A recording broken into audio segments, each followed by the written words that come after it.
Was Jesus based on the Egyptian god Horus? Many mysticists claim Jesus never existed.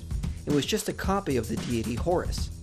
They claim there are several parallels which prove this, such as Horus was born of a virgin Isis on December 25th in a cave. A star in the east announced his birth, and he was visited by 3 wise men. He had an earthly father named Seb, which translates to Joseph. He was baptized by Anup the baptizer. He had 12 disciples. He performed miracles, like walking on water, and raised Osiris from the dead. He gave a Sermon on the Mount, was crucified between 2 thieves, buried for 3 days, and was resurrected. He was called Christ, Anointed One, the Way, the Truth, and the Light, Messiah, Son of Man, and many other titles that are applied to Jesus. So it is pretty clear the story of Jesus is just a myth copied from the deity Horus. Well, that might be true if any of these claims about Horus were in fact true. The fact is, most of this nonsense is a lie, and we can't find it anywhere in ancient Egyptian literature.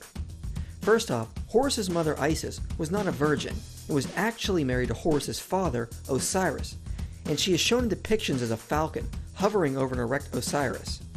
There is no reason to think Isis was a virgin, as most Egyptologists do not even claim this. One legend even has Isis sleeping with the dead body of Osiris, and Horus was conceived from that. So there is no reason to think Horus was born of a virgin. There is also no evidence Horus was born in a cave, let alone a manger. James Fraser says Horus was born in a swamp, and there is no evidence of a star in the east or 3 wise men. Let's also remember in the Gospels, it doesn't say 3 wise men visited Jesus. It says an untold amount of magi visited Christ after his birth, but it never says 3. As for December 25th, this also cannot be confirmed. One reference has Horus being born in November, whereas Plutarch says Horus was said to have been born around the winter solstice, but there is no evidence for the 25th in particular. Also, Jesus was never confirmed to have been born on December 25th.